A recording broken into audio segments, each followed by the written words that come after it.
Once upon a time, there lived a damsel. She was the fairest in the land. Her beauty was celebrated far and wide. And she was as modest as she was chaste. But she was held captive in a high tower, and there she awaited rescue by a handsome knight.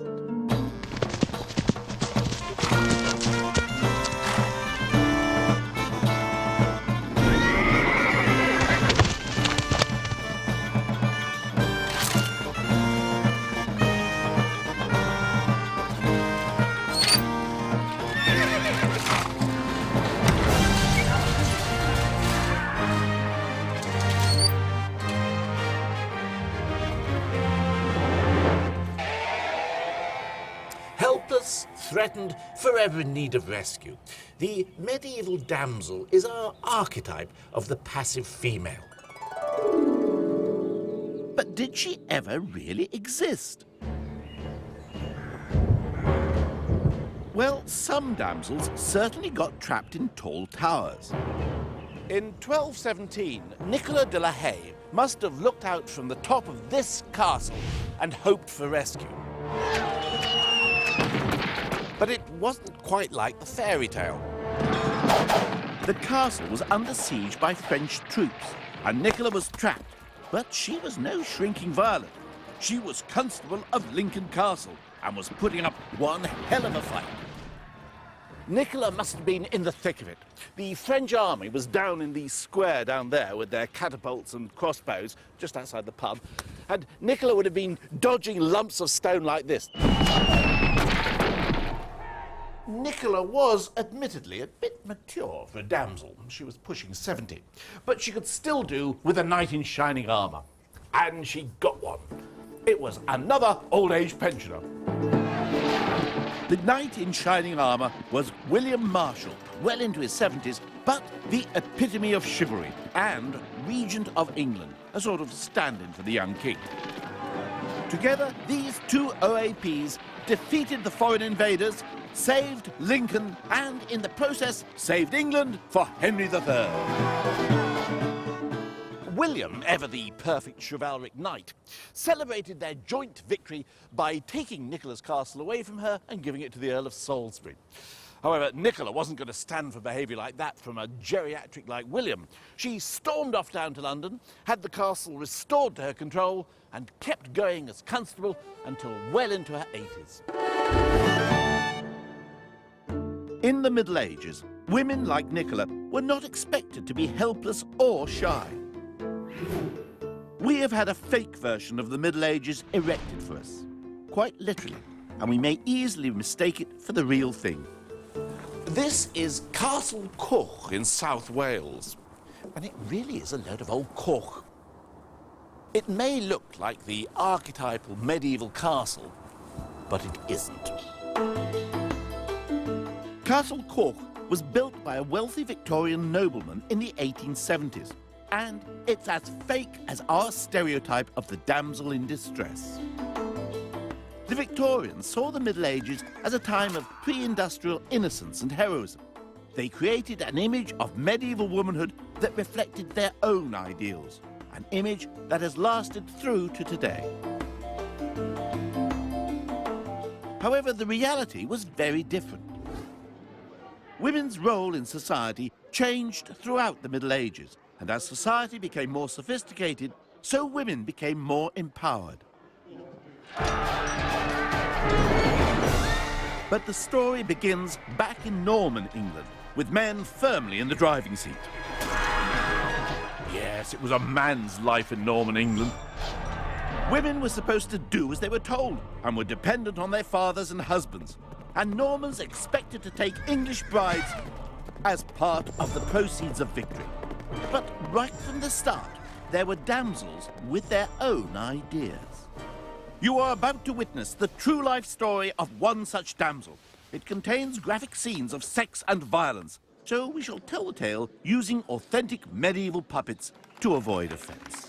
The story takes place nearly 1,000 years ago. A girl is fleeing through the woods near St. Albans. Her name? Christina of Markyate. She is fleeing the lewd embraces of this man, a nobleman by the name of Berthred.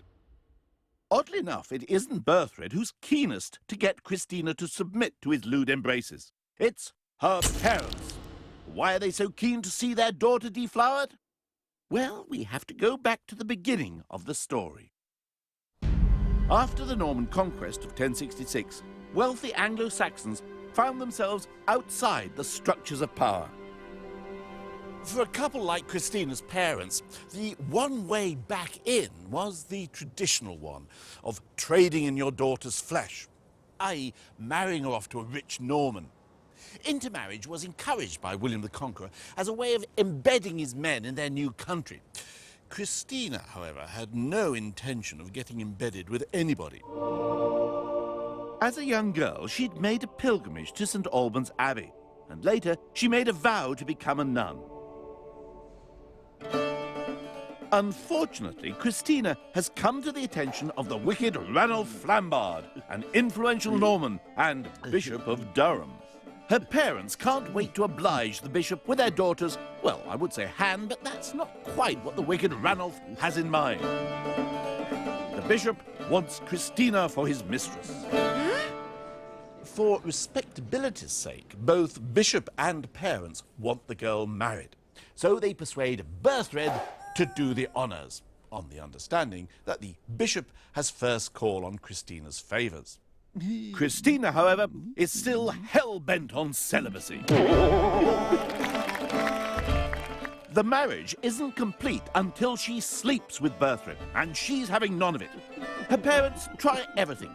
They flatter her, they bully her,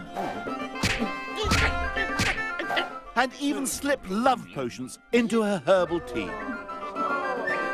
Finally, they push the hapless Berthred into her bedroom and tell him to take their daughter by force. Christina, meanwhile, is literally climbing up the walls, where she hangs from a nail until Berthred goes away. She finally makes her escape, fleeing through the woods.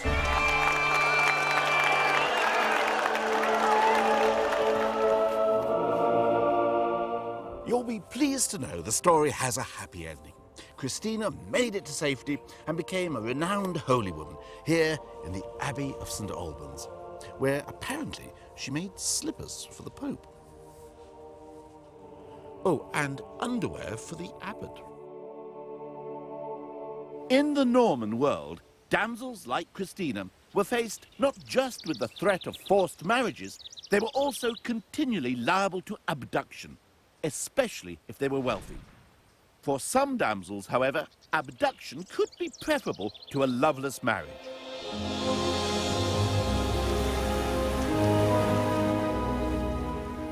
Faced with marriage to the usual sort of knightly suitor, who, let's face it, tended to be a cross between your average serial killer and the local rapist, the clued-up damsel might arrange to get herself abducted by the preferred lover of her choice.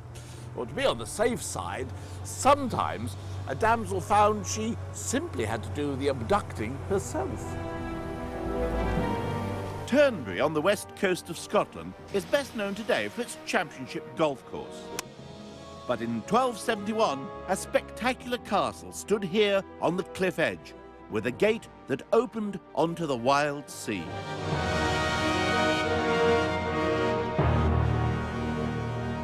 The castle was the home of a wealthy damsel who'd inherited it from her father. Her name was Marjorie, Countess of Carrick. One day, Marjorie was out hunting when she spotted a handsome young man.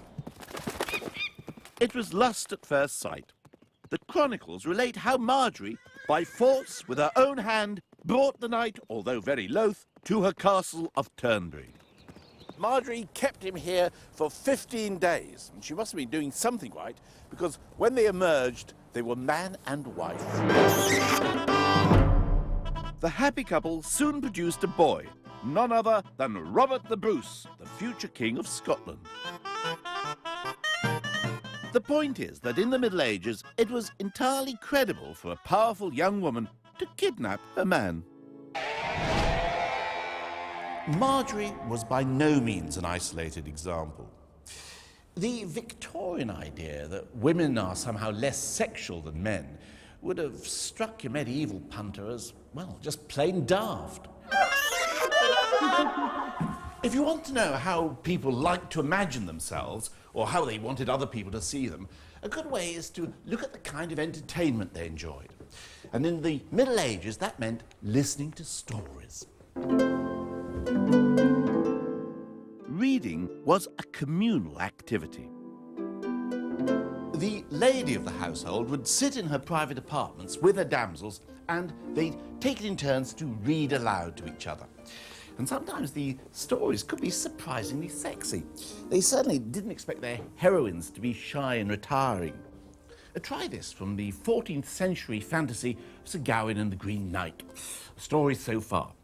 Gawain's on a quest, and he sleeps the night in a strange castle. He's woken up very early in the morning when the lady of the castle comes into his room, locks the door, tiptoes across to his bed, and sits down on it.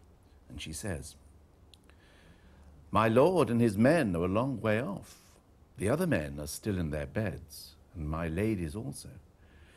The door is closed and fastened with a strong lock.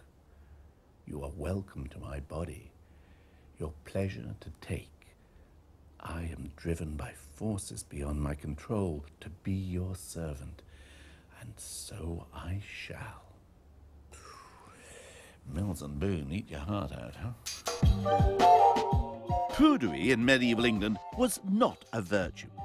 For example, if a husband failed to perform in the marriage bed, his wife was perfectly at liberty to go public.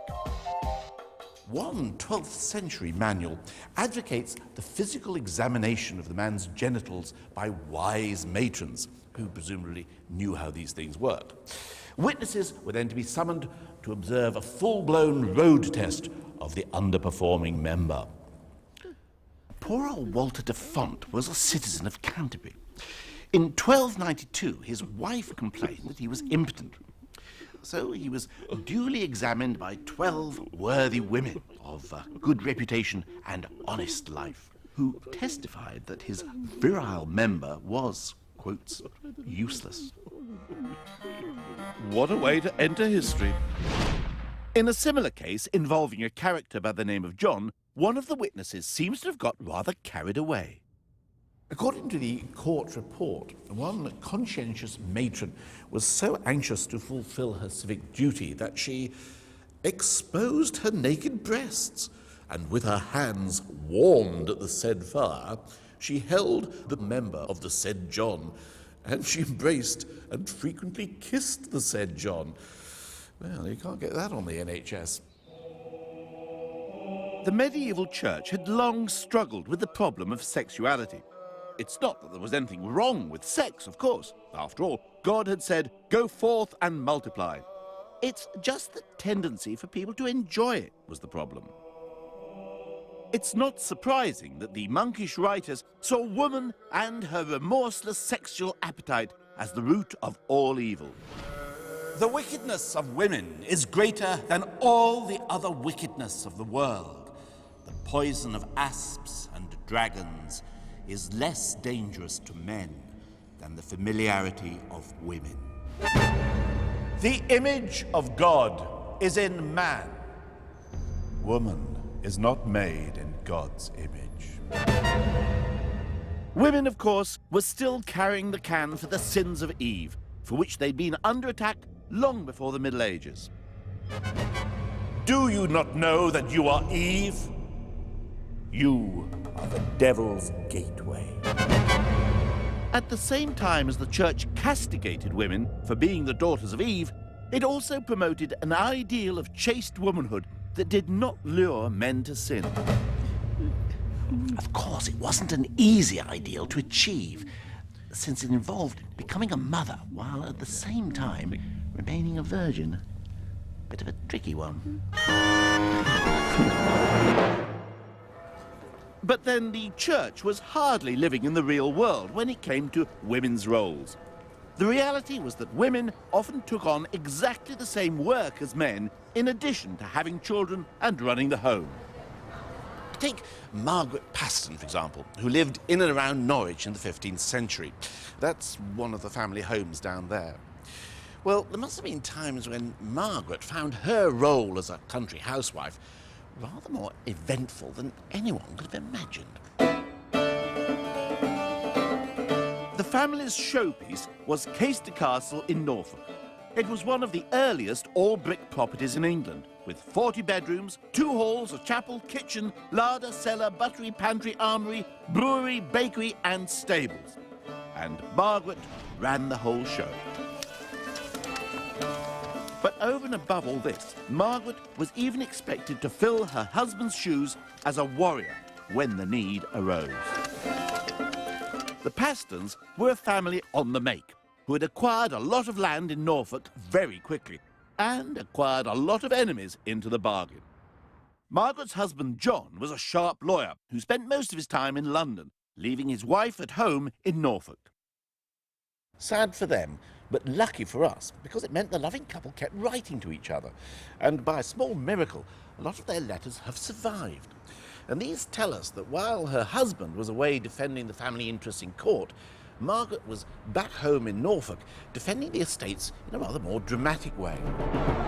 In 1448, a certain Lord Moleyns claimed that the house she was currently living in belonged to him, and he threatened to attack her with a small army.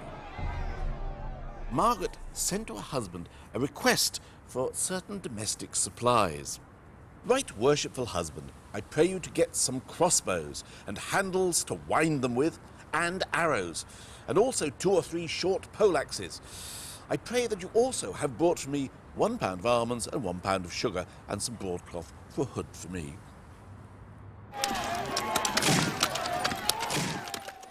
Eventually, Lord Moleyns sent in 1,000 armed men with battering rams and pans of fire. They dug mines under the building, and the wall of the chamber where Margaret was sitting collapsed. She was carried off, presumably complete with crossbows, poleaxes, almonds and sugar. As the Middle Ages progresses, women's improving status can be seen reflected in what they wore. But although medieval women began to take on men's roles, the more equality they acquired, the more they dressed to emphasize their femininity. Medieval clothing expert Sarah Thursfield showed me some of the latest styles with the help of the borough players at Gainsborough Old Hall, Lincolnshire. Everybody has a mental picture of the medieval lady with the traffic cone on her head. Yeah. And as far as we can tell, English women never actually wore traffic cones on their heads. You get the shorter version, not the long-pointed Burgundian fantasy. In the 14th century, you've got more elaborate, more splendid costumes and for both men and women. Possibly not more splendid, but a shift is from loose layers of nice fabric to things which really fit the body very closely. The gown is a generic term for what both men and women wear on the outside. Yeah. And this is about as grand as it gets, because this is velvet. She's a lady, her husband's big with the court, they can afford velvet. Most of us can't. So what sort of social standing would you be? I'm a respectable sort of lower middle class widow. Oh, yeah. So I'm not nearly as fitted as Dawn. Yeah. I'm not trying to pull everything in. Lady Borough, she's dressed for dinner, she's dressed for ceremony, so it's a matter of impressing everyone when she comes to the hall, looking her part, looking her status. 14th century seems to be actually one of the best times for women. Oh, yes, yes. Within 100 years of the conquest, noble ladies had moved from wearing simple gowns to elaborate embroidery and even more elaborate hairstyles. And as trade increased, making a greater variety of coloured cloths available, women began making strong statements about who they were by what they wore. By the middle of the 14th century, women had become more empowered, thanks, ironically, to a social catastrophe. The Black Death wiped out half the population of England by 1350. As a result, there was a chronic labour shortage. Women had to take on roles that had traditionally been reserved for men. A new kind of damsel began to emerge, the business damsel.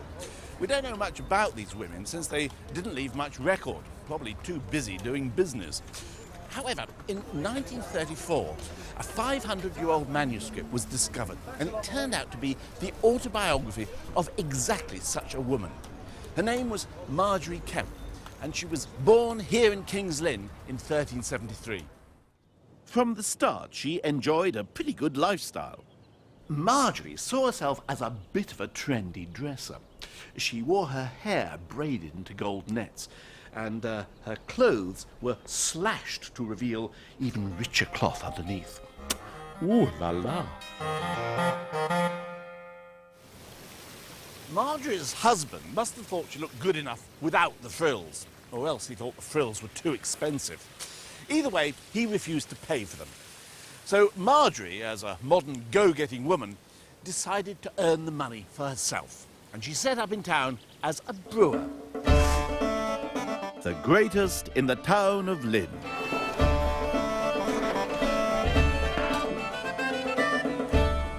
But then an odd thing happened. She started to lose her head. Well, at least her beer started to lose its head.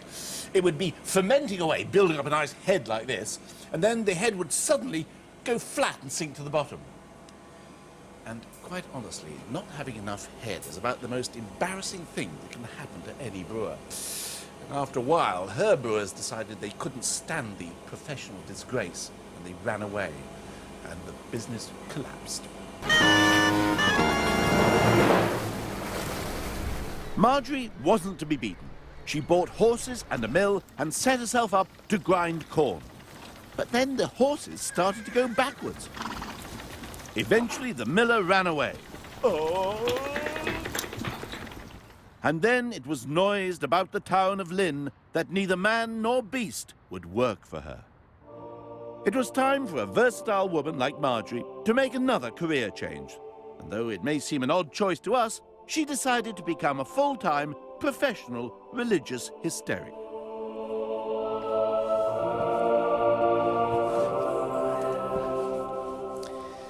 Marjorie discovered that the thing she could do really well was weeping. And I don't just mean the odd sniffle in the corner when she felt sad. She wept in public, extremely loudly, and incessantly.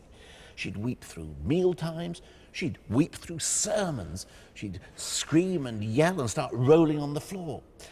A holy woman said it was a gift from the Holy Spirit, but most people thought it was just a damn nuisance. When Marjorie went on pilgrimage, for example, her fellow pilgrims couldn't stand the way she wept and screamed through dinner. They ditched her before they got a quarter of the way to Jerusalem. So maybe not the typical businesswoman of the day, but at least before she died, she made it into the Guild. And here on the accounts for the Trinity Guild for 1438, we can see her record of her membership payment. Marjorie Kemp, 20 shillings. Damsels, it seemed, were becoming very much a part of what had been strictly a man's world. In Richard II's court, for example, women enjoyed a high profile. It was a very sophisticated court. Refinement and sensitivity were the new buzzwords, replacing the old lad's army preoccupation with martial arts and getting drunk. The emphasis was on the arts, on poetry, music, fashion, and haute cuisine. It was enough to turn the stomach of the more conservative chroniclers. The king surrounds himself with knights of Venus, more valiant in the bedchamber than on the battlefields. Richard was the first king to create a woman a duchess in her own right. Women, it seemed, were going places. But the pendulum, which had been swinging in women's direction throughout the Middle Ages, began to swing the other way. By 1450, there was no longer a shortage of labour. The population had begun to stabilise, and the economic cycle went into reverse, with women being the first to be squeezed out. It was the start of the backlash. One of the clearest examples of this backlash against feminine power is the extraordinary story of Joan of Arc. In 1429, the French were losing the war against the English when the French army was put under the command of a 16-year-old peasant girl who claimed divine guidance. Joan routed the English at Orleans, but was captured the following year. She had gone into battle dressed as a man, and she kept these clothes on in prison, the pants and tunic firmly laced together, apparently as a defense against being raped by her guards. But she was told that for a woman to wear men's clothing was a crime against God, and for that crime she was burned to death. Something sinister was going on. Later, it would be claimed in England that Joan was burned as a witch, but that wasn't true. The medieval world didn't go in much for witchcraft. Centuries of Christian teaching had taught that such beliefs were mere superstition. What was being made clear, however, was that for a woman to take over a man's role was henceforth to be regarded as unnatural. The wickedness of women is greater than all the other wickedness of the world. As men sought to constrain women's role in society, they began to demonize women, and they enlisted the help of the church to do it. God's sentence hangs over all your sex. In 1484, the Pope pronounced that witches were not figments of the imagination, but a present evil, and his words sparked a European-wide, well, witch hunt is the only word for it. It would lead to the judicial execution of thousands of women. In fact, during the period that followed the so-called Renaissance, relationships between damsels and their men deteriorated dramatically. And it was no good the women of the Renaissance looking to St. George to save them. During this period, the dragon that St. George kills sometimes mysteriously acquires female genitalia. What on earth was going on?